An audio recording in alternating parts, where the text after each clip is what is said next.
All praise and thanks are due to Allah subhanahu wa ta'ala, the Lord of the worlds, the beneficent and merciful, sending blessing, peace and salutation upon our beloved Prophet Muhammad sallallahu alayhi wasallam and all his entire households and his companion without exception. My dear respected brothers and sisters, there are many social diseases, there are many evil habits among the Muslim society that has impact of our iman and upon all the ummah. One of these evil habit, is a backbiting. Allah subhanahu wa ta'ala forbidding us from backbiting. Allah mentioned in the Quran, chapter 49, verse 12, يا أيها الذين آمنوا اجتنبوا كثيرا من الظن. Oh, you have believed, avoid the suspicion. Most of the suspicion, some of the suspicion are sinful. إن بعض الظن إثم ولا تجسسوا. Don't spy on one another.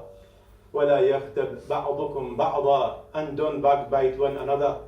أيحب أحدكم أن يأكل لحم أخيه ميتا فكرهتموه.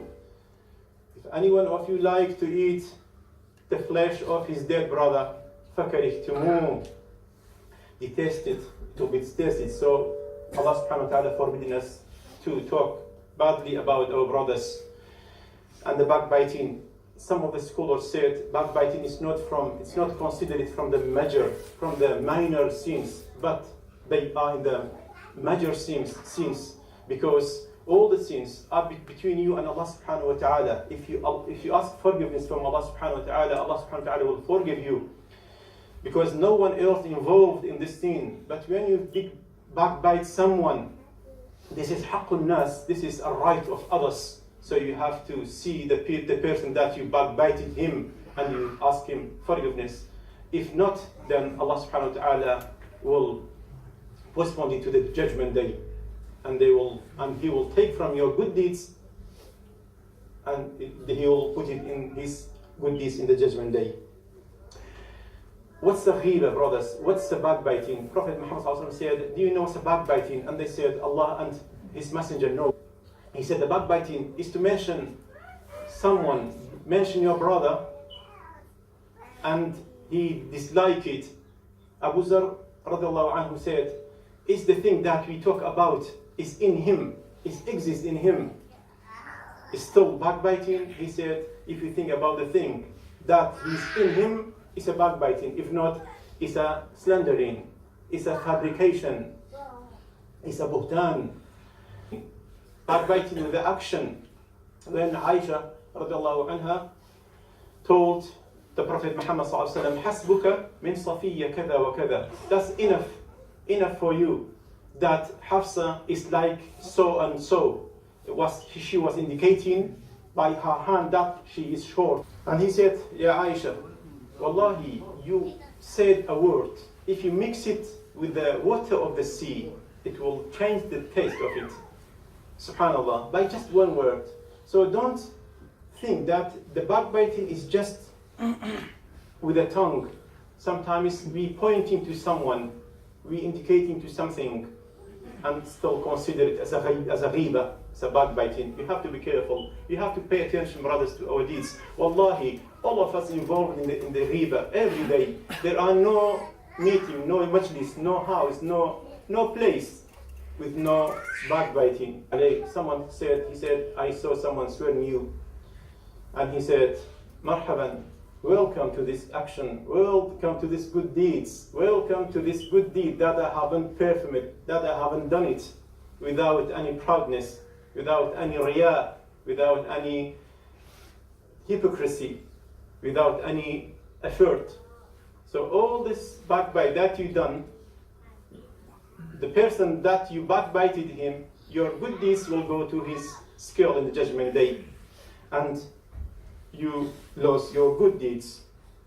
And Wahab bin Munabbih, someone told him that someone backbiting him, and he said, didn't Shaitan find anyone except you to deliver this backbiting, to deliver this word? One of the tabi'een someone told him that Fulan yahtabak, someone backbiting you, and he said, he aimed me an arrow at me. He aimed an arrow at me, and the arrow didn't reach me. Never happened to reach me. But you pick the arrow and you slap it in my heart. So anyone backbiting you, the backbiting will not reach you. You're not gonna hear this backbiting unless someone deliver this word and pass it to you. Yasir bin Muawiyah, someone came to him and he said, some person or someone was backbiting you. He said, did you attack Dailam, which is Iran? He said no. He said, did you attack Sindh, Pakistan? He said no. He said, did you attack India, Hind? He said no. He said, did you attack Roman? He said no. He said, Subhanallah, all these people were safe from you, but your brother was not safe from your tongue. Subhanallah. If you sitting in the majlis, in the meeting among the people, and the people backbiting someone, if you haven't stopped them, if you haven't tried to change the subject, if you didn't leave this group of people, you have involved in the backbite. And the who is backbite, you have to first ask Allah subhanahu wa ta'ala for his forgiveness, and he has to go to that person that he backbited him, and he said, may Allah subhanahu wa ta'ala forgive me, and try to go forgive me. I mentioned you that day with that person, and the person that have been backbited, he has to take it very easily, and he said, may Allah subhanahu wa ta'ala forgive you. There is a lack of trust, there is a lack of solidarity, because there is no more trust among us.